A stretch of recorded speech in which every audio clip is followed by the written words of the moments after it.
Donc, bon matin. J'espère que vous allez bien. Heureux de vous retrouver ce matin pour la prédication. On ouvre ensemble la parole de Dieu. Et je vous rappelle qu'on est au tout début d'une petite série de prédications sur la lettre que Paul envoie à son collaborateur Tite. La semaine passée, si vous étiez là, vous savez que Hugo a entamé l'introduction de la lettre, donc les 4 premiers versets. Et ce matin, comme ça a été mentionné, on va survoler les versets 5 à 9, qui, essentiellement, on va voir que Paul ne perd pas de temps. Déjà, il rentre dans le vif du sujet. Il envoyait la lettre à Tite, pas juste pour lui parler des plus du beau temps. Paul avait une intention très claire en envoyant cette lettre-là à son collaborateur Tite. Et ce point qu'on va regarder ce matin, la première chose que Paul veut adresser, c'est d'établir des anciens. Et heureusement pour Tite et heureusement pour nous, Paul va clarifier c'est quoi les attentes de ceux qui devront être établis comme anciens. Vous savez comme moi que dans la vie, en général, c'est important d'avoir des critères, des règles, des standards objectifs pour pouvoir évaluer correctement. Fait que Paul ne fait pas juste laisser à Tite le soin de déterminer ça par lui-même. J'imagine Tite de dire « OK, il faut que j'établisse des anciens. » C'est qui ces gens-là? Si tu es les plus riches de l'Église, si tu es plus beau, si tu es les plus vieux, sur quelle base est-ce que je vais me fonder pour établir des anciens? Donc Tite, s'il n'est pas laissé à lui-même pour improviser, pour déterminer qui devrait être reconnu, mais Paul va lui donner ses standards ici. Donc, comme on va voir, le passage essentiellement comporte une liste de critères objectifs qui ont pour but d'aider Tite à trouver certains hommes qui vont être appelés à jouer un rôle crucial dans les églises de l'île de Crète. Et n'oublions pas ici, juste avant d'aborder ces critères-là, c'est pas juste l'opinion personnelle de l'apôtre Paul. Qu'est-ce que Paul pense qu'un homme ou qu'un ancien devrait avoir? Ici, ça fait partie des critères inspirés de Dieu. On croit que la parole de Dieu est inspirée. Donc, ces critères-là reflètent le cœur de Dieu, les attentes de Dieu. Et je vais vous avouer, évidemment, que c'est avec humilité que je vous propose d'aborder ces critères, ces thèmes-là. Parce qu'inévitablement, quand tu prêches là-dessus, qu'est-ce que ça fait? Ben, ça met le spot sur toi. Ça met la loupe sur toi-même. Fait que c'est avec beaucoup d'humilité que je vais pouvoir le faire. Et j'imagine, parce que je suis un peu masochiste, on va prendre 2 semaines consécutives pour parler de ces critères-là. Fait que plutôt que de juste les survoler en une semaine, on va prendre le temps d'y plonger un petit peu ensemble et d'approfondir, de goûter plus pleinement la sagesse que Dieu veut nous communiquer dans ce passage-là. Premièrement, parce que c'est un sujet, comme je disais, qui est extrêmement important pour la bonne marche d'une Église, pour la saine marche d'une Église, et aussi parce que souvent de très mauvaises compréhensions au sujet d'un ancien, des qualifications d'un ancien. Et ça a donné comme ça, je trouve ça intéressant, Dieu dans sa providence, on a justement en vrai 2 votes d'anciens la semaine prochaine au cours de la réunion de membres. C'était pas planifié du tout comme ça. En vrai, on a décidé de prêcher la lettre de Tite en septembre passé à peu près, et je n'étais même pas au courant qu'Yvon allait être renouvelé. Et on n'était pas non plus au courant que oui, la liste précédée d'une année pour être renouvelée, tout dans ce qu'on vous expliquera tout ça dans temps et lieu à la réunion de membres, mais c'était pas du tout le plan. Et le Seigneur, dans sa providence, permet qu'on ait quand même 2 semaines consécutives avant la réunion pour réfléchir à ça ensemble. Donc, comme Église, ça nous donne le temps de se rappeler, de se remémorer sur quelle base est-ce qu'on va voter Yvon puis Will. Est-ce qu'on les aime? Est-ce qu'ils sont drôles? Non, c'est selon les critères ici de la parole de Dieu. Donc, comme Église, vous avez un rôle important à jouer. Fait que je pense qu'il y a une grande pertinence pour nous d'entendre et de se rappeler de ces choses-là. Donc, sans plus tarder, prenons le temps de lire notre passage ce matin. Ça se trouve dans Tite, chapitre 1, les versets 5 à 9. Donc, je vous en fais la lecture.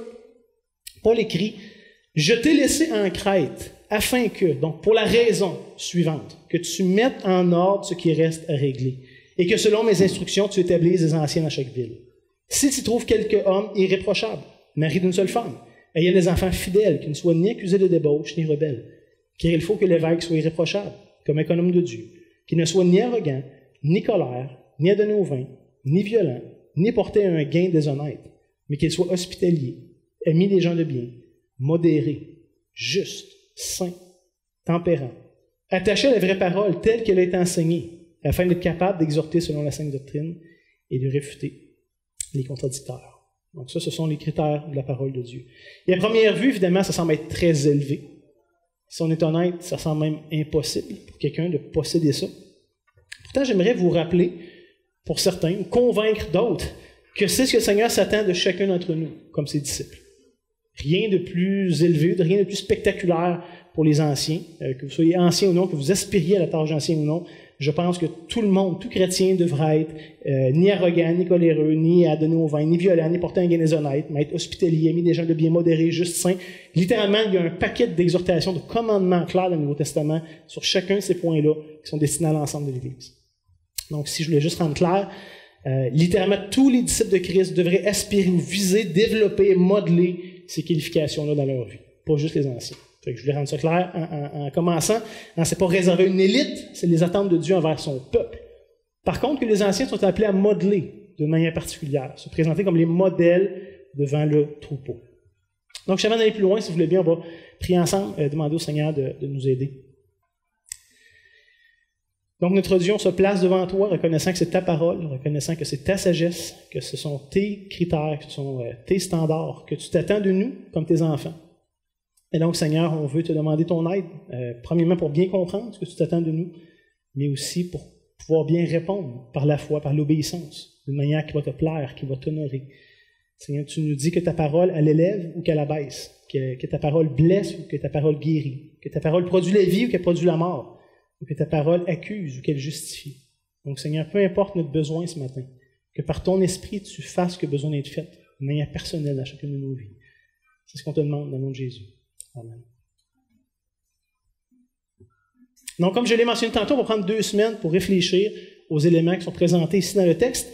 Initialement, j'aurais voulu ce matin qu'on fasse un survol des 5 versets au complet, puis que la semaine prochaine, on réserve du temps pour toucher des points plus particuliers.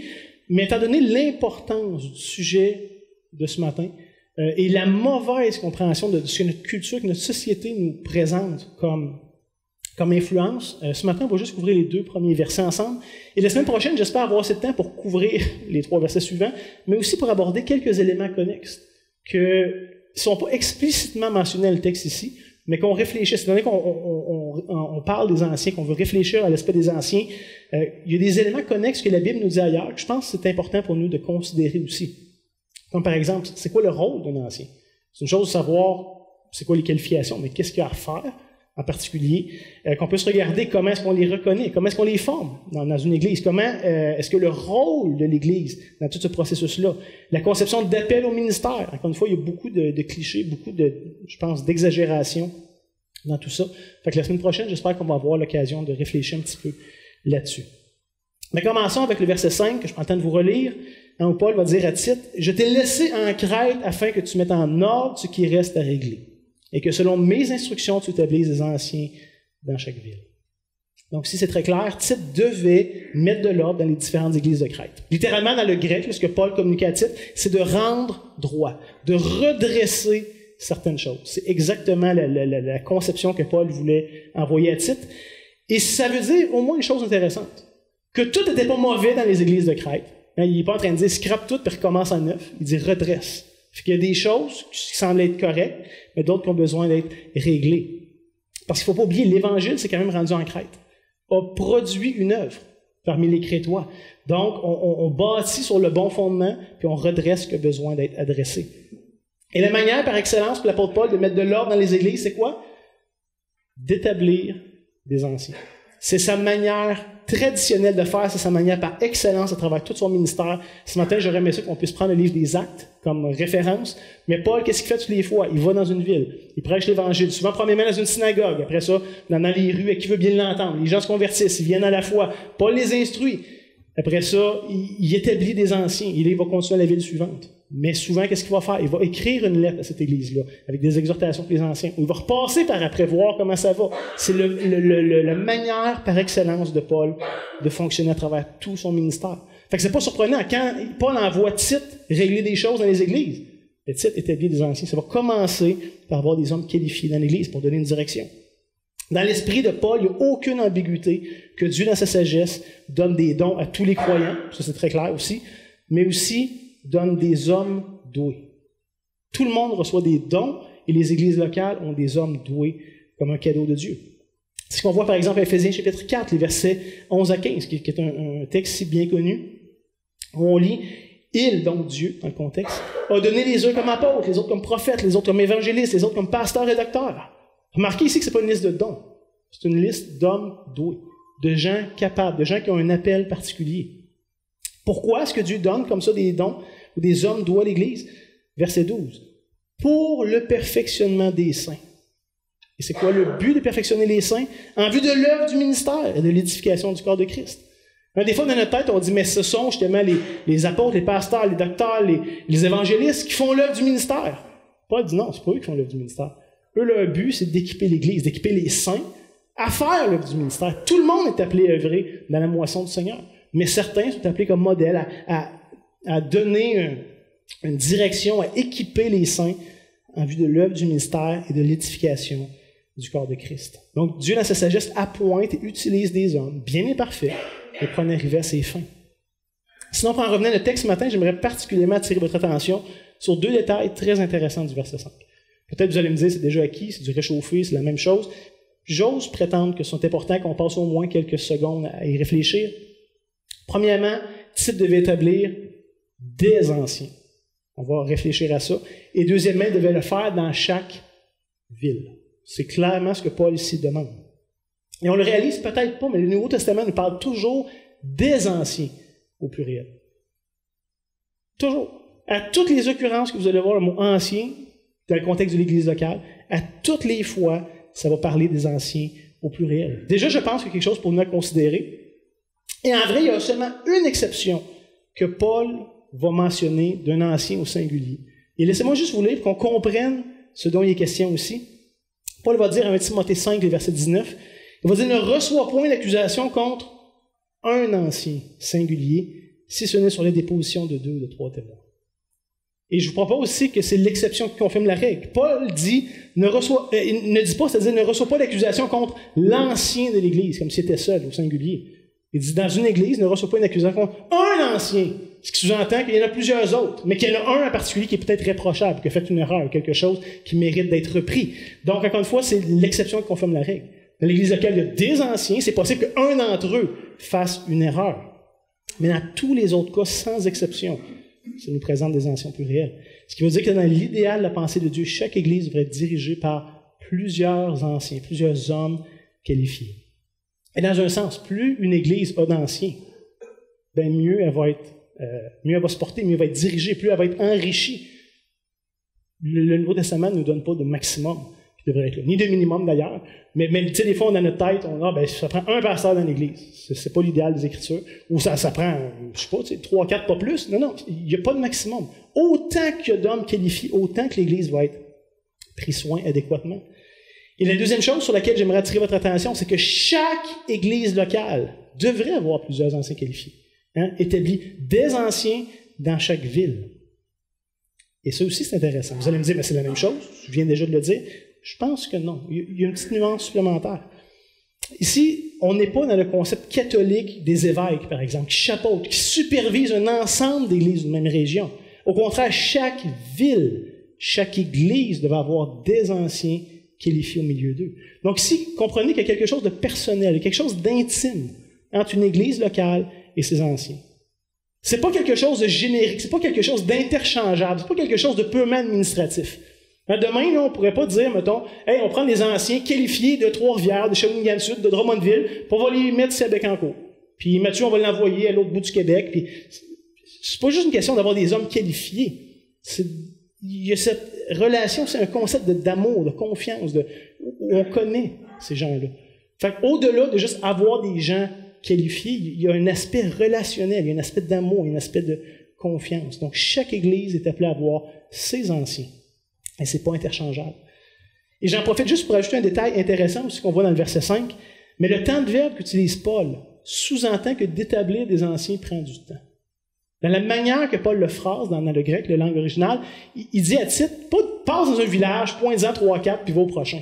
Ça sous-entend que tu vas t'arrêter dans les villages, que tu vas évaluer qui sont là, de voir ceux qui sont qualifiés, peut-être de former ceux qui ne sont pas tout à fait qualifiés encore, et de continuer comme ça d'un village à l'autre. Fait que dans l'expression même que Paul utilise, ça implique que ça prend du temps de former, d'évaluer, de mettre en place, que ce n'est pas un processus instantané, que ce n'est pas un processus évident qui se tranche au couteau. Dans le texte lui-même, sous-entend que c'est quelque chose qui prend du temps, de l'énergie, des considérations, des réflexions. Et déjà, je pense que c'est quelque chose qu'on devrait garder en tête pour nous-mêmes comme Église. Que d'établir, que de former, que de reconnaître des anciens, ça prend du temps.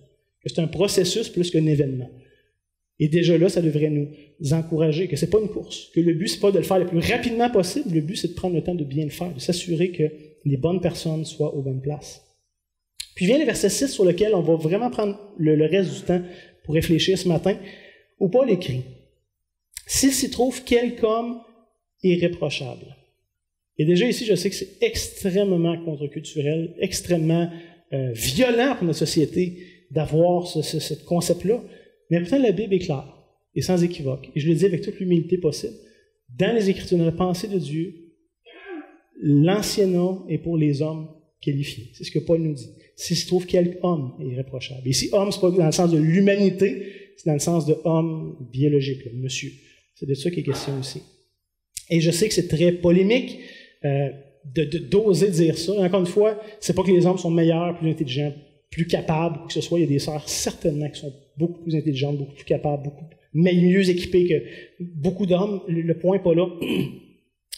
Et je vais essayer de trouver du temps la semaine prochaine pour revenir sur ce concept-là, sachant à quel point ça peut être sensible dans notre société, même dans l'Église, aujourd'hui, bien honnêtement. Et certains vont dire, mais ça, c'était culturel au temps de Paul. Donc, tu sais, il faut en prendre, en laisser. C'était correct de son temps, mais aujourd'hui, on évolue, on est ailleurs. J'aimerais vous proposer que Paul, à toutes les fois qu'il parle de ça, établit un fondement qui est théologique et pas culturel. Donc, ici, il y a un aspect de rôle où Dieu donne un rôle à l'homme et à la femme qui sont égales en valeur, créent l'image de Dieu, d'un côté comme de l'autre. Mais quand même, je propose qu'il y a, c'est sans équivoque, si s'y trouve quelque homme irréprochable, et l'autre qualification, mari d'une seule femme. Donc, encore une fois, ça va dans le même sens. Fait que si ça vous trouble, si ça vous achale, si ça vous fâche, si vous êtes percuté par ça ce matin, que vous n'êtes pas capable d'attendre la semaine prochaine pour savoir si j'ai le temps ou pas de toucher, venez me voir, ça me fait plaisir de discuter avec vous. Je ne vais pas juste vous laisser avec cette bombe-là, mais quand même, je trouvais que c'était important de faire la nuance tout de suite en partant.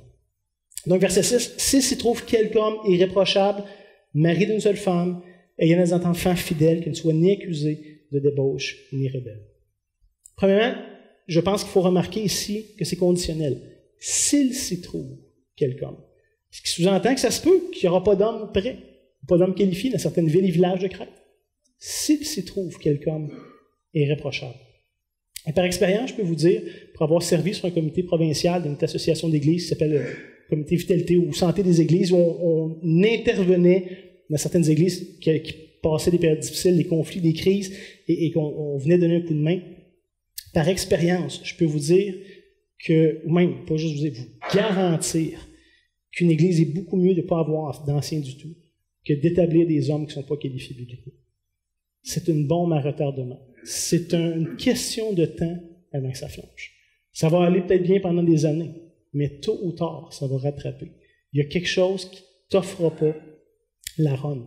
Donc, une église est mieux de ne pas avoir d'anciens du tout, puis de prendre le temps de faire les cheminements, puis le processus, puis d'établir des gens qualifiés, plutôt que d'établir rapidement des gens qui ne sont peut-être pas qualifiés bibliquement. Et ici, le premier groupe de qualifications que l'apôtre Paul présente concerne la relation ou le rôle que l'homme a en rapport avec son foyer. On va voir la semaine prochaine, il y a aussi les qualifications que l'homme a en rapport avec son caractère et finalement le rôle que l'homme a en rapport avec sa doctrine, sa capacité d'enseigner. Mais celui qui nous intéresse ce matin au verset 6, c'est le rôle ou la relation qu'un homme a avec son foyer. Et c'est souvent tellement négligé. C'est quand on pense à un ancien, à quoi qu'on pense? Beaucoup plus à ce qu'il fait qu'à ce qu'il est. On pense beaucoup plus aux compétences qu'au caractère. Mais pourtant, le vrai test d'un homme spirituel, et j'oserais dire d'une femme spirituelle, c'est son foyer. Pas ce que tu es capable de faire, mais qui tu es à la maison. Le vrai test est là. Et juste pour le rendre le plus clair possible avant qu'on aille plus loin, là, s'il y a une chose à retenir de la prédication ce matin, c'est celle-là. Mais le vrai leadership biblique et spirituel commence toujours à la maison. En tout cas, devrait toujours commencer à la maison. Quand celui qui sacrifie, qui néglige sa famille pour soi-disant servir Dieu, n'a rien compris. Rien compris. Et bibliquement, il est complètement disqualifié. Même s'il est extrêmement talentueux, très doué, très connaissant, très blablabla, si il n'est pas un père, un mari à la maison, ça ne marche pas. Et je comprends pourquoi c'est beaucoup plus facile de servir l'univers entier. Pourquoi c'est beaucoup plus facile de servir une église ou des mouvements ou dans toutes sortes d'occasions que de servir sa femme et ses enfants à la maison. Il y a un proverbe en français qui dit comment il dit ça? La familiarité engendre le mépris. C'est beaucoup plus difficile d'aimer des gens que tu vois tous les jours, qui sont faciles à prendre pour acquis. Oh, on va le remettre plus tard. Je vis avec. C'est moins pressant. Il y a 1 million de façons qui expliquent pourquoi c'est plus facile de servir à l'extérieur que dans son foyer. Mais c'est quand même là que Dieu nous demande de commencer. Par exemple, Paul va dire en 1 Timothée chapitre 3, les versets 4 à 5, qui est un passage parallèle, puisque Paul va envoyer une liste de qualifications à Tite, il va dire « établis des anciens », mais il fait exactement la même chose avec Tite. Il dit « Tite, établis des anciens ». Et voici une liste de qualifications qui sont très similaires. Et on lit au verset 4 à 5 de 1 Timothée 3, « Il faut qu'il dirige bien sa propre maison, qu'il tienne ses enfants dans la soumission, dans une parfaite honnêteté. Car, Paul ajoute la notion, pourquoi est-ce qu'un ancien devrait avoir ça dans ses qualifications? Car si quelqu'un ne sait pas diriger sa propre maison, comment prendra-t-il soin de l'Église de Dieu? Si tu ne sais pas gérer ta propre maison, comment tu vas prendre soin ou gérer la maison de Dieu, qui est l'Église? Il y a une corrélation aussi directe que l'apôtre Paul fait. Et déjà, j'ose poser la question, Marie, comment va votre relation avec votre femme et avec vos enfants? C'est une des choses les plus basiques que les Écritures nous enseignent. Et la réalité, c'est que c'est notre femme puis nos enfants qui sont les mieux placés pour avoir leur juste sur la qualité de notre piété, puis de notre sainteté, puis de notre santé spirituelle. On est capable d'illusionner le monde entier qu'on est bon, puis qu'on est capable de se mettre un beau sourire dans le visage, puis montrer tout ce qu'on fait de bien, tout ça. Mais on ne peut pas mettre un masque avec notre famille, pas avec notre femme et nos enfants. On vit avec eux, ils nous connaissent, ils savent de quoi on est fait. Ils savent ce qu'il y a réellement sur notre cœur. Eux, on ne peut pas les illusionner. Fait que c'est eux qui sont le mieux placés pour avoir leur juste sur la qualité de notre piété et de notre santé spirituelle. Jésus lui-même va énoncer un principe tout simple, qui, je pense, s'applique bien dans ce qu'on discute ici. On voit ça en Luc chapitre 16, le verset 10. Jésus va dire, « Celui qui est fidèle dans les moindres choses, l'est aussi dans les grandes. Celui qui est injuste dans les moindres choses, l'est aussi dans les grandes. » Un principe tout simple. Si tu n'es pas capable de gérer 10 piastres, je ne t'en confierai pas 10 000. C'est tout simple.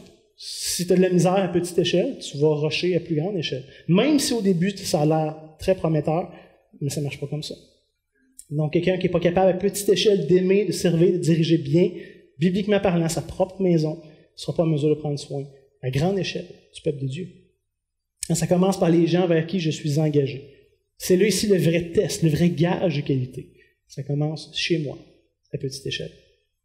Maintenant, commençons à regarder les qualifications que Paul présente concernant le rôle d'un ancien dans sa famille. Et la première chose qui est dite, et là, souvent on trouve ça rough, mais Paul dit qu'il doit être irréprochable. Et je propose ici que c'est la qualification qui englobe toutes les autres. C'est comme si Paul va définir qu'est-ce que ça sous-entend d'être irréprochable en donnant les autres qualifications. Et d'ailleurs, vous allez voir, il va même le répéter au verset 7. Comme je vous propose, il y a comme 3 angles que Paul traite. Irréprochable à la maison, dans sa famille. Irréprochable dans son caractère et irréprochable dans sa doctrine. C'est essentiellement les angles ici. Mais ce matin, comme je dis, on va surtout s'attarder à la maison. Là. Mais littéralement, dans le grec, irréprochable, c'est quelqu'un qui ne peut ni être accusé de rien, ou quelqu'un qui n'est pas coupable de rien, qu'on ne peut pas pointer le doigt ou faire un reproche. Et à première vue, ça semble impossible. Qui ne pêche jamais, qui se trompe jamais, qui fait jamais de faute, ou qui peut jamais se faire pointer le doigt en disant « t'as manqué ». Littéralement personne. À part Jésus, il n'y a pas personne qui peut se vanter de ça. Pourtant, je vous propose ici que ça ne veut pas dire qu'une personne soit parfaite ou qu'elle ne faillisse jamais. Ça parle plutôt aussi d'une personne qui n'est pas caractérisée par l'échec. Et que même lorsqu'il manque, parce que ça nous arrive tous de manquer, il va se relever puis il va se dépêcher de faire la bonne chose pour rétablir la situation. Par exemple, l'apôtre Paul va lui-même dire en Philippiens 3,6 qu'il était irréprochable par rapport à la loi, quand il était pharisien. Irréprochable par rapport à la loi. Pourtant, on a un paquet d'autres textes dans le Nouveau Testament qui, clairement, Paul avoue qu'il a transgressé la loi, puis qu'il était un transgresseur, puis que les choses qu'il voulait faire, il ne faisait pas, puis les choses qu'il ne voulait pas faire, il faisait. Tu sais, dans son cœur, Paul savait qu'il n'était pas parfait à l'égard de la loi. Mais qu'est-ce qu'il est en train de dire? Parce qu'il dit, je suis irréprochable à l'égard de la loi. C'est qu'il dit, même quand je manque, je prends les éléments que Dieu donne dans la loi et je les mets en pratique. Mais donc, quand je pêche, il y a une disposition dans la loi de Dieu qui dit, tu as péché de telle manière, ben c'est tel type de sacrifice qu'il faut que tu fasses. Tu as touché un mort, tu es impur, ben c'est tel type de rituel qu'il faut que tu pratiques pour redevenir pur. Fait que Paul est en train de dire, personne ne pouvait m'accuser de quoi que ce soit par rapport à la loi. Même quand je manquais, je prenais déjà les dispositions que Dieu mettait à ma ressource dans la loi pour redevenir pur, pour redevenir juste. devant Dieu. Fait que c'est dans ce sens-là ce que Paul l'utilise, qu'il soit irréprochable. Que même l'homme qui manque se dépêche à tout faire ce qui est en son pouvoir pour rétablir la situation, pour s'humilier, pour demander pardon et faire tout ce qui a besoin d'être fait. Souvent, quand j'enseigne sur les qualifications d'un ancien, j'aime donner l'image d'un bateau. Imaginez, c'est l'été, je sais que c'est dur à imaginer avec des bancs de neige sur l'eau, mais un jour, ça va être l'été, il va faire beau, on va vouloir aller sur l'eau. Imaginez que vous avez plusieurs canaux devant vous et vous voulez prendre le lac. Il y a un canot que tu vois littéralement le fond au travers. Il y en a un autre qui est tout craqué, il y en a un autre qui a du duct tape à grandeur. Probablement que ce ne sera pas ton premier choix. Probablement que tu vas vouloir prendre le canot qui n'a aucun signe de faiblesse ou de problème apparent. Est-ce que ça veut dire que même en ayant un canot neuf, en parfaite condition, tu ne couleras jamais? Non. Il peut y avoir du vent, il peut y avoir des vagues, tu peux te lever dedans et le faire chavirer. Il y a plein de raisons qui pourraient t'amener à chavirer quand même.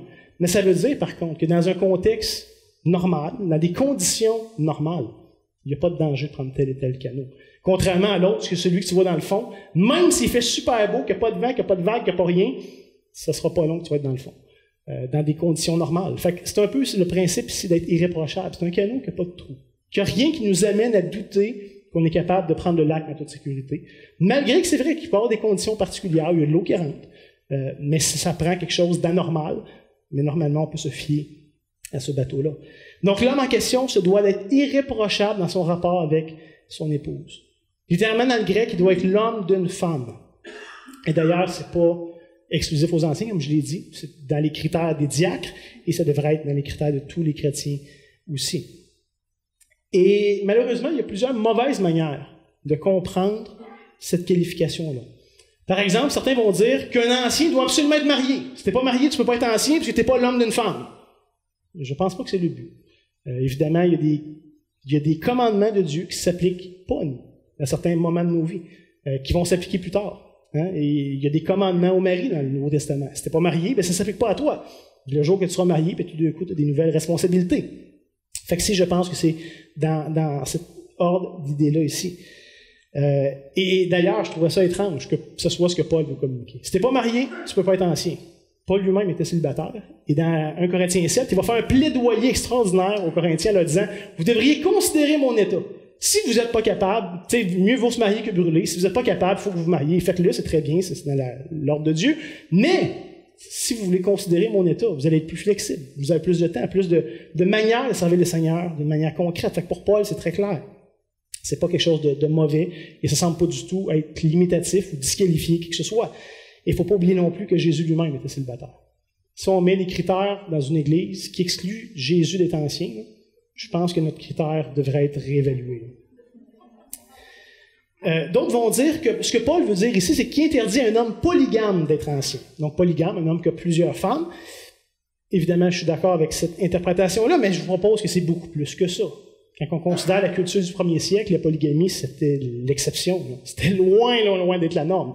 Fait que est-ce que c'est vraiment ça que Paul veut adresser particulièrement, alors que c'est l'exception, que la grande majorité des chrétiens du 1er siècle ou des gens du 1er siècle ne vivaient pas cette dynamique-là? Je ne penserais pas. D'autres vont dire que l'ancien ne doit pas être veuf. Parce que s'il a perdu sa femme, si sa femme est décédée, ben, il n'est plus marié d'une femme. Encore une fois, je pense que ça ne tient pas la route. Ou d'autres vont dire, non, s'il est veuf, c'est correct, il peut rester ancien, il n'a pas le droit de se remarier, parce qu'il doit être marié d'une femme. S'il se remarie, ben, il y a une deuxième femme. Fait que là, ça ne marche pas. Vous comprenez, ici, ce n'est pas le point de Paul de rentrer dans ces débats-là. Là. Et il y a sûrement plein d'autres mauvaises manières de comprendre le concept. Mais comme je l'ai déjà sous-entendu, ce que Paul a en tête ici, c'est qu'un ancien soit en mesure de vivre pleinement l'alliance que conclut avec son épouse. Sinon, il ne sera pas en mesure de vivre les autres types de relations qu'il entretient dans l'Église. Si tu n'es pas capable de prendre soin de celle avec qui tu as choisi de t'engager, ben ça va être dur quand tu vas avoir à vivre des relations difficiles avec ceux que tu n'as pas choisi puis que Dieu a mis autour de toi dans une Église. Si tu n'es pas capable de bien diriger ta famille à petite échelle, tu ne seras pas capable de bien diriger une Église, qui est la famille de Dieu. Évidemment, ce que Paul parle d'être mari d'une femme, ça sous-entend ou ça implique de ne pas la tromper physiquement. On est tous d'accord, il n'y a pas d'ambiguïté là-dessus, mais de ne pas la tromper émotionnellement, de ne pas s'attacher à d'autres femmes, de ne pas être l'homme de plusieurs femmes, que ce soit de ne pas la tromper avec ses paroles, hein, comme j'ai dit, ou émotionnellement, avec ses yeux, avec ses pensées. Le but, je pense, que Paul poursuit à travers ça, c'est qu'il n'y ait pas d'ambiguïté, qu'il n'y ait pas de scandale, qu'il n'y ait pas de discrédit de la part des anciens de l'Église. de dire, ah, ben, il me semble, tu sais, une femme dit, je suis pas à l'aise d'à côté de tel ancien, il me semble, il est toujours en train de me flirter, de causer avec moi, je suis pas à l'aise. C'est ça qu'on veut éviter. Un ancien ne devrait pas être ceux qui amènent du discrédit sur l'Évangile ou de l'ambiguïté sur ses intentions réelles, dans sa manière d'agir avec d'autres femmes. Évidemment, comme ancien, on est appelé à avoir des relations avec tout le monde dans l'Église. On n'est pas juste ancien des hommes, on est ancien des hommes et des femmes. Mais il n'y a rien qui devrait être dans son comportement, son attitude, dans ses paroles, dans sa manière de faire, dégager ce genre d'ambiguïté qui pourrait porter à scandale à l'Évangile. C'est aussi l'idée qu'un ancien prend son rôle et ses responsabilités que Dieu lui a confiées par rapport à son épouse. Vous connaissez certainement Éphésiens chapitre 5, les versets 25 à 28. Et encore une fois, ici, c'est pas exclusif aux anciens, c'est exclusif, pas exclusif, implicite à tous les chrétiens sans exception. Un mari, aimez vos femmes comme Christ a aimé l'Église, et c'est livrer lui-même pour elle. Dans Paul ne fait pas juste aimer vos femmes comme Christ a aimé l'Église. Il va nous rappeler comment Christ a aimé l'Église. Il s'est livré lui-même pour elle, afin de la sanctifier par la parole, après l'avoir purifiée par le baptême d'eau, afin de faire paraître devant lui cette Église glorieuse, sans tache, ni ride, ni rien de semblable, mais sainte et irrépréhensible. Et remarquez le verset 28. C'est ainsi, à la ressemblance de Jésus, selon le modèle de Jésus, que les maris doivent aimer leur femme comme leur propre corps. Celui qui aime sa femme s'aime lui-même. C'est fort aussi. On devrait prendre le temps de réfléchir à ce que ça implique. Mais pour Paul, pour en revenir à notre texte de ce matin, ça implique que le mari va être en mesure de bien servir son épouse et ses enfants, à la mesure de ce que Christ était prêt à servir son Église. Et que finalement, cet homme-là va être un modèle, pas juste de ce que Christ a fait, mais de ce que Christ s'attend de lui. Encore une fois, c'est l'idée que l'homme, si l'homme le fait pas envers celle que choisit par alliance, en faisant le mariage avec elle, comment est-ce qu'il va le faire envers des frères et sœurs qu'il n'a pas choisi? Je pense que c'est aussi simple que ça comme principe que Paul nous ramène encore une fois. Ceci étant dit, par contre, il y a une difficulté, il y a un flou par rapport aux hommes qui sont divorcés et qui aspirent à être anciens ou qui sont anciens. Et je sais qu'il y a différentes écoles de pensée là-dessus, le range peut être assez large. Presque tout le monde s'entend pour dire que le concept ne s'applique pas à un homme qui s'est divorcé en étant non-croyant. On va souvent dire qu'il agissait par ignorance, sans connaître la volonté de Dieu. De la même manière qu'on ne tiendra pas rigueur qui que ce soit d'avoir agi de telle ou telle manière avant d'être croyant. On comprend que la conversion change beaucoup de choses, remet beaucoup de choses en place. Ça, je pense que la grande majorité s'entend pour ça. Par contre, c'est beaucoup plus divisé, beaucoup plus compliqué, parce qu'on parle d'un homme qui a connu le divorce en étant chrétien. Et je ne sais pas tout ce que vous pensez là-dessus, mais j'aimerais quand même vous donner mon grain de sel. Évidemment, c'est un sujet sensible, c'est un sujet délicat, et je vous propose que 1001 variables ici à considérer dans l'équation. Fait que ce que je vous propose, essayez d'éviter les clichés, essayez d'éviter les extrêmes. On va naviguer ensemble vers ce qu'il y a dans le milieu, là, vers ce qui est équilibré. Mais les questions qu'on devrait se poser. Est-ce que c'est l'homme qui a abandonné sa femme alors qu'il était chrétien? Ou est-ce que c'est sa femme qui a abandonné son mari alors qu'il était chrétien? Déjà là, je pense que ça prend en compte dans l'équation. Et c'est la femme qui a abandonné son mari. Pour quelle raison elle l'a abandonné? Je pense que c'est une question qui mérite d'être posée. Personnellement, je fais partie de ceux qui croient fermement dans la grâce de Dieu et qui croient que c'est possible d'avoir fait des graves erreurs comme chrétien et de s'en repentir sincèrement, d'être transformé, de cheminer et d'être vraiment restauré et utile pour travailler pour le Seigneur. De la même manière qu'un chrétien peut sombrer dans l'alcoolisme, très, très creux, très, très grave, et vraiment s'en repentir, vraiment se détourner de ça, vraiment en être transformé, cheminé par la puissance de Dieu. Ou un homme colérique, ou un homme égoïste, ou bref, prenez chacune des qualifications qui sont là ce matin. Je pense qu'un chrétien peut sévèrement échouer et sincèrement se repentir et cheminer là-dedans. Je vous rappelle qu'il n'y a pas personne qui était qualifié avec ce qu'on voit ce matin lors de sa conversion. Okay? Personne, ni de près ni de loin. On était tous disqualifiés quand on s'est convertis, et par la grâce de Dieu, et par le Saint-Esprit qui nous sanctifie, et des progrès qui sont faits jusqu'à ce que certains hommes soient reconnus comme anciens. Donc je pense que c'est important de réfléchir à ça. Et je crois fermement que le rôle des anciens, et que notre rôle comme Église dans tout ça, devrait être de faire tous nos efforts pour qualifier des gens. C'est facile de disqualifier quelqu'un. Ça ne demande à peu près pas d'effort. Du moment que tu la connais moindrement, tu fais trop ci, tu fais passer ça, tu es trop comme ça. C'est extrêmement facile. On est tous capables de disqualifier les gens en claquant des doigts, mais c'est beaucoup plus difficile de les qualifier. Et pourtant, je pense que c'est à ça que la Bible nous appelle. Comme je vous dis, personne n'était qualifié. Tous les anciens qui ont jamais existé dans le monde, il y a un moment de leur vie chrétienne où ils n'étaient pas qualifiés, où l'Église a dû investir, puis encourager, puis fortifier pour les qualifier. Par contre, ceci étant dit, je suis aussi de ceux qui croient que le processus de ceux qui ont vécu un échec majeur comme chrétiens par rapport à une des qualifications, on devrait prendre du temps afin de démontrer qu'il y a une repentance sincère, un changement réel, une capacité de se conformer aux exigences bibliques. Je pense que ça prend du temps, que ça prend des considérations particulières, ça prend du travail. Donc, dans le cas d'hommes, quand tu traverses un divorce, par exemple, je crois que c'est une question de cas par cas. Il n'y a pas du one size fit all. Souvent, c'est pas blanc ou noir. Il y a souvent plusieurs tons de gris différents. Fait que ça, je crois que ça prend du temps et que c'est une question de cas par cas, que ça ne devrait pas être précipité. Que ça ne devrait pas juste être, on applique le blanc, on applique le noir, mais de prendre en considération les nuances.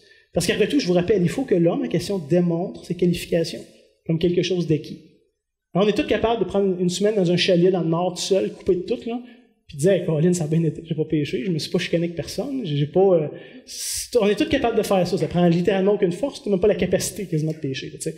Ça, c'est facile. Ce qu'on veut voir, c'est que l'homme a acquis ces qualifications-là et qui a été éprouvé dans la vie ordinaire. C'est là qu'on veut le voir. Et l'Église doit reconnaître que l'homme est qualifié et possède ces qualifications-là. Donc, dans tous les cas, c'est quelque chose qui demande la prudence, quelque chose qui ne se fait pas en claquant des doigts. C'est pas oui, non, blanc, noir, il y a un processus dans tous les cas. Donc, frères et sœurs, travaillons à qualifier les gens, mais soyons pas bonasses, soyons pas naïfs. Je vous rappelle, c'est pas une course. Le but, c'est pas d'avoir le plus de gens possible, c'est d'avoir le plus de gens qualifiés possible. Puisque les enjeux sont énormes, et que les attentes de Dieu sont très claires, sont objectives. Il n'y a pas de place à beaucoup d'interprétations dans tout ça. Maintenant, j'aimerais qu'on aborde la dernière qualification qu'on va regarder ce matin, celle que l'ancien doit avoir des enfants fidèles qui ne soient ni accusés de débauche, ni rebelles.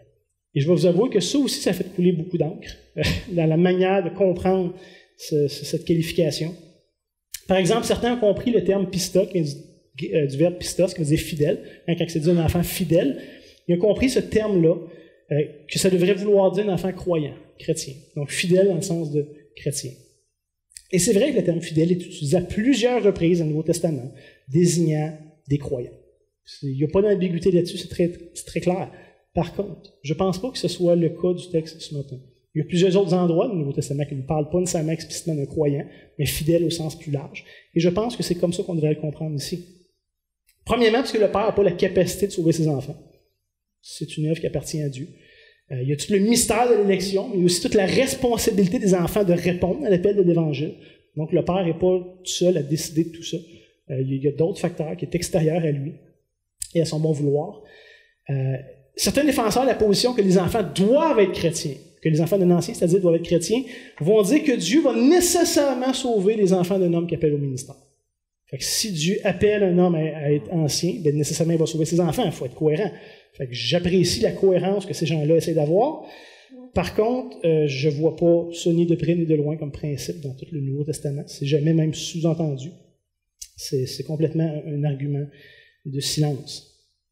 Donc, je pense qu'il faut être prudent avec ce genre de déclaration-là.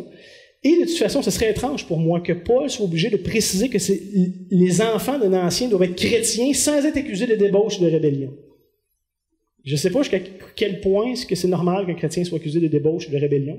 Il me semble que c'est un sous-entendu qui n'est pas nécessaire si vraiment on parle ici de chrétiens sincères et réels. Est-ce que les enfants des autres chrétiens peuvent être accusés de débauche, de rébellion, et pas les enfants d'un ancien? Tu sais, ça met beaucoup d'ambiguïté sur ce que ça voudrait dire même être chrétien. Fait que je ne pense pas que ce soit l'argument de Paul. Par contre, dans le contexte, je pense qu'encore une fois, on part du principe de prendre soin, de prendre, c'est-à-dire la famille d'un homme comme un laboratoire pour voir s'il a les capacités de pouvoir prendre soin du peuple de Dieu. Tu regardes à petite échelle, si c'est concluant, ben on peut regarder à plus grande échelle. C'est le point ici. Par exemple, si le père a négligé ses enfants, il n'est définitivement pas qualifié pour prendre soin des enfants de Dieu. Toujours dans ce même principe. Donc, si je pense que le terme fidèle a un sens beaucoup plus large, ça voudrait dire, est-ce qu'il a réussi à transmettre à ses enfants un enseignement de qualité, des valeurs nécessaires pour en faire des personnes normales et équilibrées? Pas des personnes dysfonctionnelles, débauchées, rebelles ou quoi que ce soit, mais des personnes normales, équilibrées, qui sont capables de bien fonctionner en société. Donc, ils ne sont ni accusés de débauche, ni rebelles. Remarquez aussi que ça implique que les enfants en question sont arrivés à l'âge de prendre leurs propres décisions. Pour ma part, j'ai jamais entendu parler d'un enfant de 6 ans qui est accusé de débauche. Si tu es un enfant de 6 ans qui est accusé de débauche, tu as fait un très mauvais job de parent. Okay? Ça, on est tous d'accord, là. Mais on comprend que c'est des enfants plus vieux, qui sont capables de prendre des décisions par eux-mêmes, et qu'on voit, c'est quoi l'héritage que tu leur as donné? Qu'est-ce que tu leur as transmis? Qu'est-ce qu'ils en ont reçu de ça? Et donc, dépendamment de comment, entre guillemets, vivre tes enfants, ça donne un éclairage sur ta capacité d'enseigner, de modeler, d'aimer, de servir, de transmettre. Ça nous révèle quel genre de personne que tu es quand on regarde tes enfants. Et la réalité, c'est que la grande majorité des familles du monde réussissent en général assez bien à former leurs enfants de manière adéquate pour qu'ils soient des citoyens normaux, équilibrés. Oui, il y a des gens tout croches dans la société, mais ce n'est pas la majorité. Hein? Puis la majorité de ceux qui éduquent ces enfants-là, ce sont des non-croyants. Donc en général, si le monde est capable de faire une pas pire job, pas parfaite, mais correcte, pour avoir une société équilibrée, qui marche quand même assez bien, et bien combien plus forte raison est-ce que des chrétiens ou un ancien devraient aussi avoir réussi une éducation parentale qui est équilibrée et qui porte du fruit dans la vie des enfants? Et que son investissement devrait normalement donner des bons résultats s'il l'a bien fait. Bien évidemment, j'ose espérer qu'un ancien va transmettre la foi à ses enfants. J'ose espérer que les enfants d'un ancien vont se convertir, vont adhérer à l'Évangile. C'est notre souhait comme parents pour tous nos enfants. Mais je ne pense pas que ce soit le critère essentiel. Par contre, ceci étant dit, advenant qu'aucun enfant d'un ancien suive le Seigneur, j'oserais quand même poser la question pourquoi. Sans être accusateur, sans chercher des bébites, mais pour essayer de comprendre qu'est-ce qui s'est passé, qu'est-ce qui est arrivé. Et on sait qu'il peut y avoir toutes sortes de raisons qui expliquent ça. Il y a des enfants qui ont pu avoir des traumatismes qui n'ont rien à voir avec leurs parents. Il y a des enfants qui peuvent souffrir de maladies mentales, qui peuvent avoir des mauvaises influences, qui peuvent tomber dans toutes sortes de problèmes, de péchés, dans la drogue, dans toutes sortes d'affaires. Fait que le but, c'est pas d'être trop critique, mais de comprendre qu'est-ce qui s'est passé. Est-ce que le père est réprochable de quelque chose là-dedans?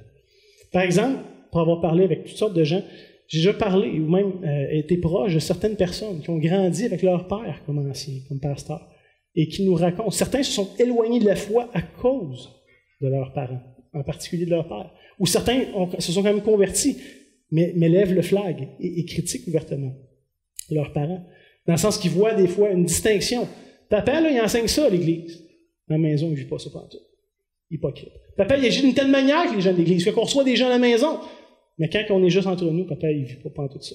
C'est ou un père qui était abusif ou tyrannique ou écrasant. Et je pense explicitement que c'est de ça que Paul parle ici. Qu'il n'y ait pas de distinction entre la vie privée et la vie publique. Et le point, je pense, c'est que si les gens les plus proches de toi, qui te voient quotidiennement, sont repoussés, sont dérangés par ta manière de vivre, si tu les irrites, si tu les domines, si tu les humilies, si tu les décourages, ou s'ils voient une hypocrisie dans ta vie par rapport à ce que tu dis croire, définitivement, est-ce que ce genre de personnes-là ne devrait pas être considéré pour être un modèle par l'Église? Et je vous dis encore, mais nos familles sont un laboratoire qui devrait nous permettre de voir la réalité. Si une personne n'est pas capable de bien diriger sa propre maison, elle ne sera pas capable de bien diriger la maison de Dieu. Et ce, peu importe combien il est doué, et capable, et connaissant, et sage, et si tu manques là, tu vas manquer à l'essentiel. C'est ce que Paul s'est venu nous dire. Maintenant, qu'est-ce qu'on fait avec ça? Avec cette première série de qualifications? Parce que je vous propose que peu importe qui on est, ça nous implique toutes. Qu'on soit ancien ou non, qu'on veuille être ancien ou non. Première chose que ça devrait nous enseigner comme Église, c'est de l'importance d'avoir des anciens qui sont premièrement des bergers pour leur famille. De vouloir rechercher ça, de cultiver ça dans nos églises, envers leurs épouses, envers leurs enfants. Que ce soit nos attentes comme Église et qu'on puisse encourager ces gens-là à pouvoir bien le faire. Comme membre d'Église, c'est notre responsabilité de reconnaître ceux parmi nous qui sont qualifiés, qu'on soit prêt à les suivre, à les imiter, à se soumettre à eux et à leurs enseignements sur ce sujet-là. Pas parce qu'ils sont parfaits, mais parce qu'ils sont des modèles. Et je vous rappelle, c'est un peu le but du vote qu'on va avoir la semaine prochaine, alors qu'on renouvelle 2 anciens. Un des critères, on va en parler d'autres la semaine prochaine, mais un des critères qui devrait être évalué, c'est est-ce que ce sont des bons maris? Est-ce que ce sont de bons pères?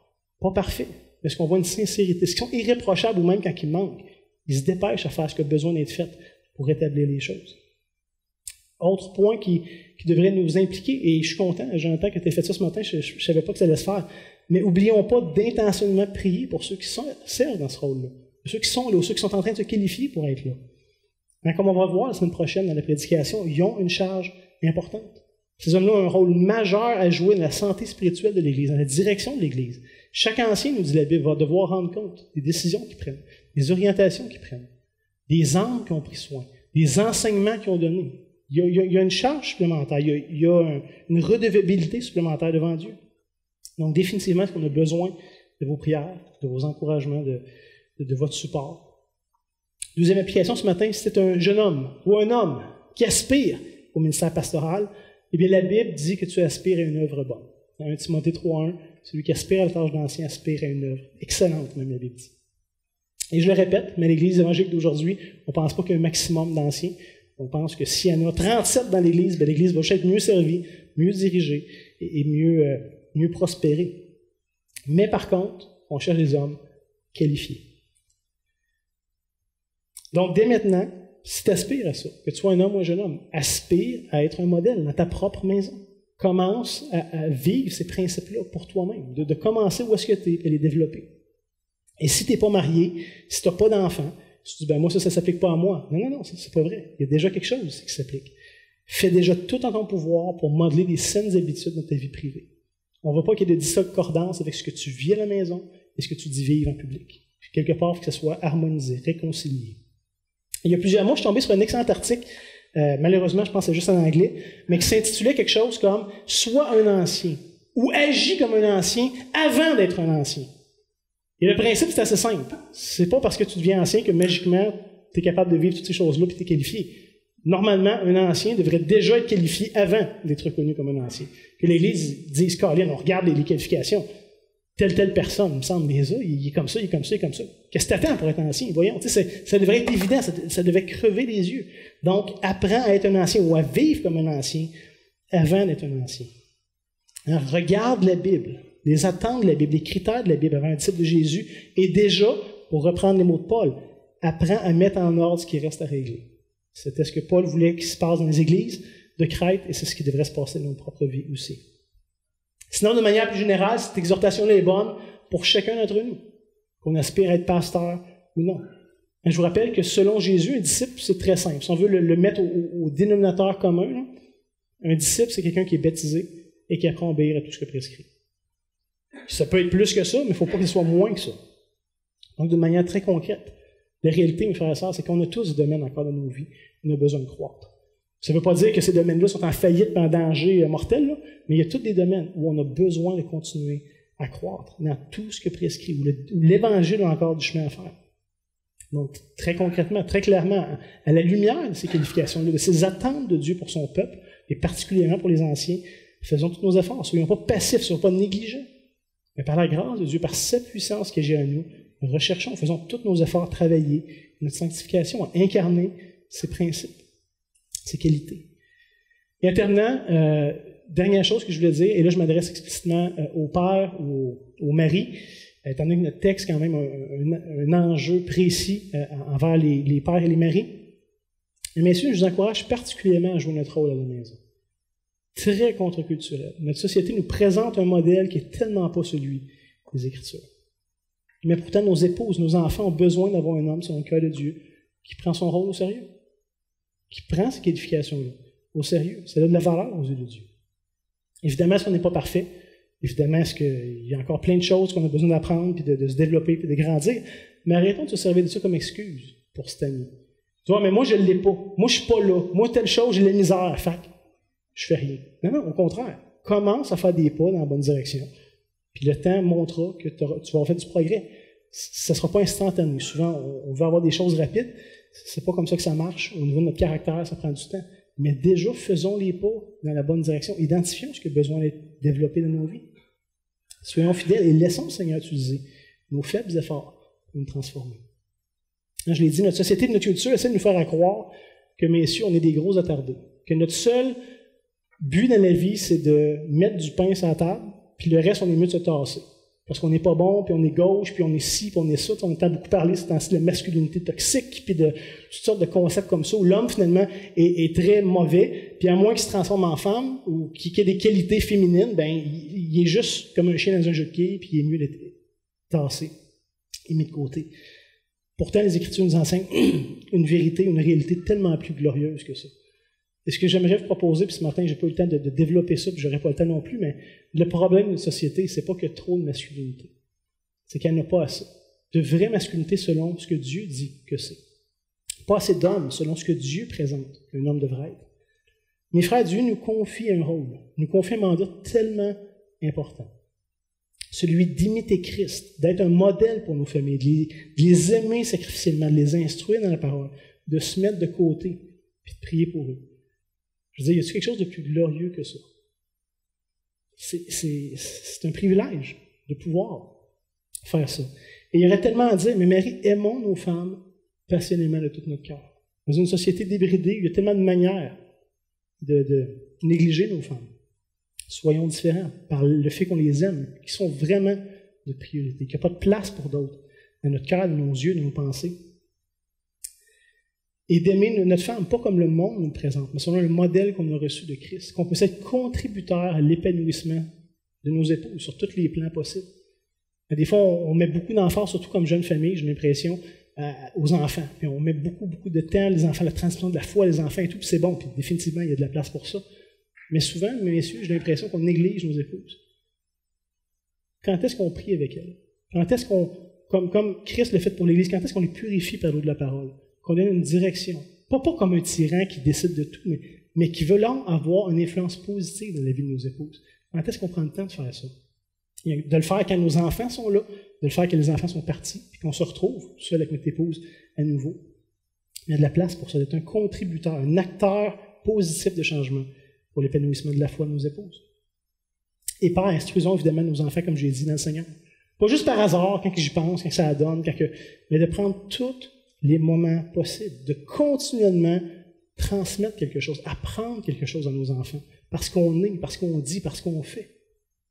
Ce matin, c'est un passage, je pense, qui est challengeant à bien des égards. Comme je vous dis, c'est avec beaucoup d'humilité, beaucoup de crainte que je vous propose ça, parce que ça reflète sur ma propre vie. Mais j'aimerais nous encourager à se relever là où on a manqué. Certainement ce qu'on a manqué à plein de places. Mais se relever, le but, c'est pas de se décourager, le but, c'est pas de se disqualifier. Ça, c'est trop facile. Le but, c'est de se qualifier, c'est de travailler, de s'édifier, de s'encourager individuellement, collectivement, comme Église, à devenir des meilleurs pères, des meilleurs maris. Je suis reconnaissant, dans le fond, pour le groupe d'hommes que Gaby anime, qui aide, qui contribue dans ce sens-là. J'ose terminer à nous poser une question qui est difficile, à nous tous. Mais si nos voisins, si nos collègues, si nos amis non chrétiens observaient la relation qu'on entretient avec notre femme, avec nos enfants, sont là cachés dans la maison quelque part, on ne le sait pas. Il y a des caméras, c'est un genre de reality show. Là. Est-ce que ces gens-là qui vous verraient vivre dans le secret de vos foyers, dans l'intimité de votre famille, verraient une différence majeure? Ou est-ce qu'ils verraient exactement ce qu'ils sont habitués de vivre et de voir dans la société autour d'eux? Est-ce que l'Évangile fait vraiment une différence dans notre vie de couple, dans notre vie de famille, dans la manière de se traiter, dans les objectifs qu'on poursuit comme mari, comme femme, comme enfant? Est-ce que notre relation avec nos épouses et nos enfants témoignent que Christ habite réellement au milieu de nous? Pas parfaitement, mais sincèrement. Mes frères, c'est vrai qu'on n'est pas tous appelés à être anciens, mais Christ nous appelle tous à être un père, puis un mari à son image, qui se donne, qui s'investit, qui se sacrifie pour le bien de nos épouses, de nos enfants. Et ça, c'est difficile, c'est peinant. Les gars, je sais que quand on rentre le soir, on est fatigué. On est brûlé. On a tout donné, ça a été des grosses journées de travail. Et lorsqu'on revient de travailler, qu'est-ce que ça nous tente de faire? De se reposer, de passer du temps pour nous. Mais pourtant, quand on revient à la maison, le vrai travail fait juste commencer. Puis je sais, encore une fois, que c'est contre-culturel. Tu sais, qu'il y a dans une société qui dit « pense à toi, tu le mérites bien », tu sais, tout tourne dans ce sens-là. Mais je pense que les Écritures nous donnent un standard plus élevé. Et de faire ça, ça a une grande valeur aux yeux de Dieu. Je sais que c'est exigeant, je sais que ça demande tous nos efforts, je sais que ça demande toute une énergie, toute une volonté, que souvent ça nous amène au bout de nous-mêmes. On a l'impression que c'est injuste, puis qu'on est incompris, puis qu'on en mériterait du temps pour nous, puis que je sais, je comprends vraiment tout ça. Mais c'est quand même pas moins à ça qu'on est appelé. Mes frères, comme la Bible le dit, soyons des hommes. Paul va dire ça aux Corinthiens, soyons des hommes, relevons-nous les manches. Quelque part, Dieu nous a créé une capacité de se mettre de côté, de capable d'avoir un labeur, un travail, puis de persévérer dans ça. Et de faire ce qui est juste devant notre Dieu. Et comme j'ai dit, c'est une exhortation pour moi aussi. J'ai osé demander la question à ma femme cette semaine, j'en étais rendu. C'est un bon exercice d'humilité à faire, messieurs. Je ne suis pas sûr que je vous le recommande, parce que c'est pas toujours facile et évident, mais je pense que c'est nécessaire quand même d'entendre. Comment est-ce que ceux envers qui on est engagés nous voient? Qu'est-ce qu'ils ont à nous dire? Comment est-ce qu'eux voient notre service, notre sacrifice à leur égard? Je pense que c'est quelque chose qui est salutaire à faire. Donc, ce que je vous propose, c'est ça, c'est de demander à Dieu de venir à notre aide. La tâche est grande. Puis le monde, la culture, toutes les influences autour de nous nous poussent dans une direction complètement différente. Mais quand même, à la fin, notre guide, c'est ce que Dieu s'attend de nous. Et pas ce qu'on voudrait nous-mêmes, pas ce que la société nous propose, mais ce que notre Dieu nous demande. Donc, si vous voulez bien, on va prier ensemble pour terminer ce temps-là ce matin. Seigneur Dieu, on est graffiné souvent par ta parole. Tu ne penses pas comme nous, tu ne vois pas comme nous, tu n'as pas les mêmes attentes que nous, tu ne désires pas les mêmes choses que nous, naturellement. Et Seigneur, pourtant, à la fin, on veut être de ceux qui sont réellement tes disciples. Pas juste qui disent t'aimer, mais qui aussi sont prêts à aimer tes commandements, et les rechercher et les mettre en pratique. Seigneur Jésus, tu disais, si vous m'aimez, vivez mes commandements, pratiquez mes commandements. Et malgré qu'on trouve ça élevé, Seigneur, en toute humilité, on trouve ça pénible à bien des égards. Mais quelque part, c'est bon pour nous. C'est bon pour ceux qui nous entourent. Et Seigneur, c'est tout à ta gloire. Merci de nous accueillir comme on est, dans toutes nos faiblesses, dans toutes nos limitations, dans toutes nos difficultés. Mais merci de nous aimer trop pour nous laisser comme on est. Seigneur, tu veux nous conformer à l'image de Christ, ce qui est le plus précieux, le plus beau, le plus désirable à tes yeux. Et merci que tu as commencé cette œuvre dans chacune de nos vies au moment de notre régénération. Et Seigneur, merci de la poursuivre par ton esprit qui nous sanctifie. Et merci, Seigneur, un jour d'achever cette œuvre parfaite lorsqu'on va être glorifié avec toi. Mais entre-temps, Seigneur, aide-nous, je t'en prie, particulièrement pour les hommes de cette salle. Aide-nous à incarner ton cœur, tes valeurs, à être prêt à payer le prix d'aimer, même quand ça nous amène loin, même quand on trouve ça difficile, même quand on aurait envie d'abandonner, de lâcher. Seigneur, apprends-nous à être persévérants comme toi tu l'es envers ton Église, et qu'on puisse incarner ce même cœur, Seigneur. Tu nous dis que l'Évangile est suffisant. Aide-nous à tourner nos yeux dans cet Évangile glorieux, à trouver nos forces, à trouver nos encouragements dans cette œuvre que tu as faite pour nous. Et qu'on puisse aussi se tourner vers les uns les autres dans cette Église et trouver de l'encouragement, trouver de l'aide pour persévérer, pour continuer à grandir la stature parfaite de l'image de Jésus. Seigneur, notre besoin est grand, mais on sait que tu es aussi grand et que tu es capable de répondre même au-delà de ce qu'on peut penser et demander. Donc, Seigneur, je t'en prie ce matin. Aide cette Église à croître dans ses qualifications, particulièrement les hommes, et particulièrement ceux que tu appelles servir comme anciens de cette Église. Seigneur Jésus, c'est dans ton nom qu'on s'approche de toi et qu'on te demande ces choses. Amen. Maintenant, comme commission que j'aimerais vous envoyer avec, se trouve dans Philippiens, chapitre 2, les versets 14 et 15, où Paul dit quelque chose d'intéressant, qui, je pense, conclut bien notre temps ce matin. Il va dire « Faites tout sans murmure ni hésitation ». Donc, sans broncher, sans hésiter, sans être chancelant, afin que vous soyez irréprochables. C'est l'Église qui parle ici. Irréprochables et purs, des enfants de Dieu irrépréhensibles. Donc, on ne peut pas pointer le doigt au milieu d'une génération perverse et corrompue, parmi laquelle vous brillez comme des flambeaux dans le monde. Frères et sœurs, c'est à ça qu'on est appelés, c'est la commission avec laquelle je vous envoie cette semaine, mais qui vient avec cette bénédiction, cet encouragement de la part de Dieu, qu'on trouve en 1 Corinthiens, chapitre 15, le verset 58. « Ainsi, mes frères et mes sœurs bien-aimés, soyez fermes, inébranlables, travaillant de mieux en mieux à l'œuvre du Seigneur, avec cette promesse, cet encouragement, sachant que votre travail ne sera pas vain dans le Seigneur. » Ça, c'est notre assurance, c'est notre encouragement. Donc, on se voit la semaine prochaine avec la deuxième partie qualification. Que le Seigneur vous bénisse. Passez une bonne semaine.